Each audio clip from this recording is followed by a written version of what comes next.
Hello, this is John. Today we'll be reading Cooling the Anti-Russian Hysteria. There's more to be gained from an anti-terror alliance by Edward Lozansky and Jim Jatras, Washington Times, March 22, 2017. Edward Lozansky is president of the American University in Moscow. Jim Jatras is its former U.S. diplomat and foreign policy advisor to the Senate GOP leadership.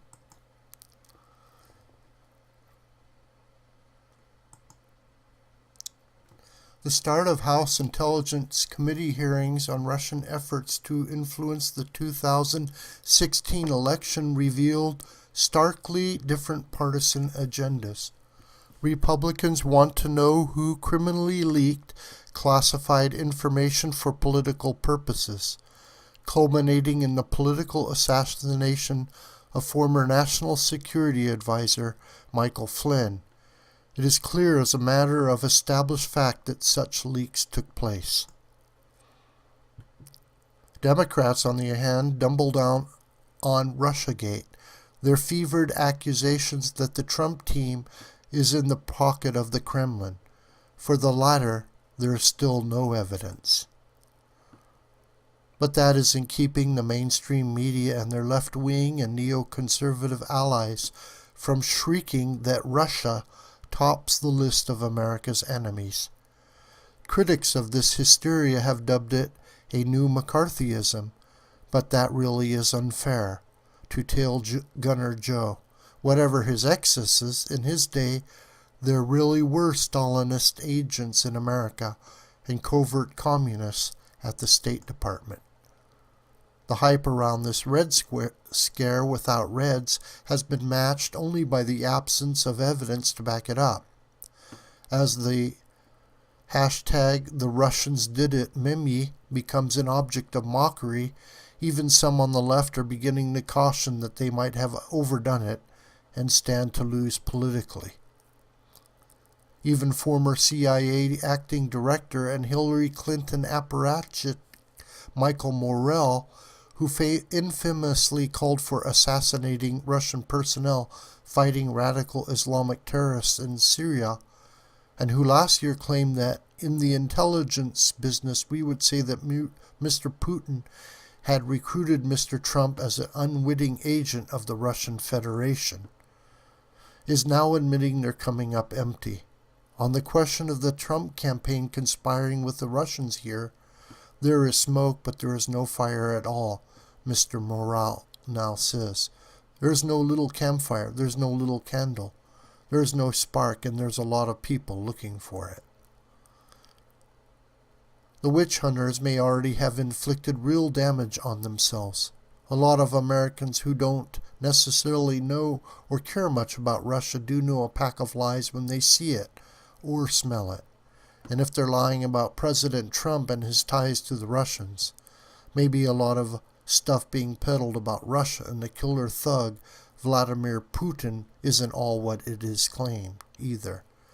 As a former Canadian diplomat Patrick Armstrong points out, as Trump derangement syndrome converges with Putin derangement syndrome into a single paranoid fantasy, folks may be concluding that if anti-Trumpers hate Russia so much, it can't be all that bad. That already seems to be happening on the American right. A December 2016 YouGov/Economist poll showed Republicans' favorable opinion of Mr. Putin had shot up 56 points since July of 2014. By February 2017, an NBC News poll showed Republicans evenly split 50 to 49% on whether Russia was an ally/friendly versus unfriendly/enemy. Russia was ally-friendly for a whopping 73% of Republicans in the 18 to 29-year-old age group. By contrast, Democrats were anti-Russian, 76 to 23%. In short, through the lens of American politics, not only has the Russia boogeyman failed as a weapon to bring down Mr. Trump, it may have actually improved the image of Russia and Mr. Putin. The icing on the cake is provided in inimitable style by Ann Coulter in her column, Let's Make Russia Our Sister Country. Liberals are hopping mad with Putin, she says. They could never forgive Russia for giving up communism. To add insult to injury, she adds, Putin embraced the Russian Orthodox Church.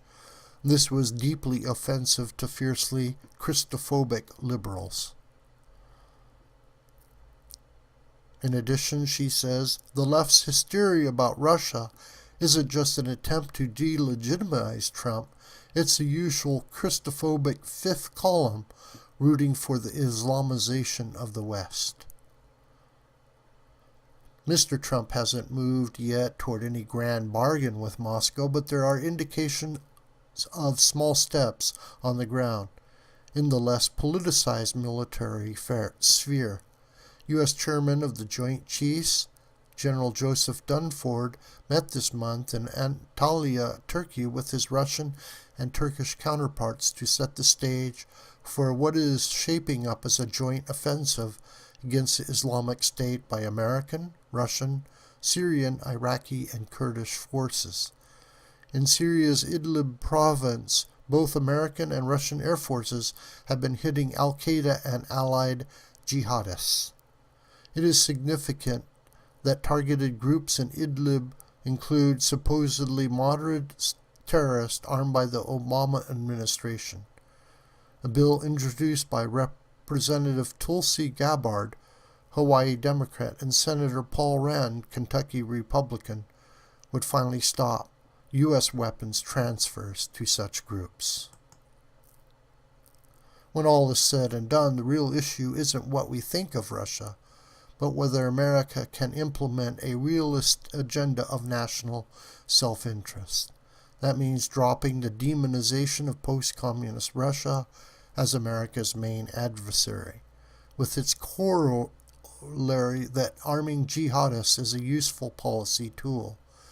Instead, the fight should be against radical Islamic terrorism, where we and Russia fundamentally are on the same side. It's time to choose. This video is a production of the School of the White Crane. My name is John Brooker. Please share this video on social media if you like it. And thank you again so kindly for listening.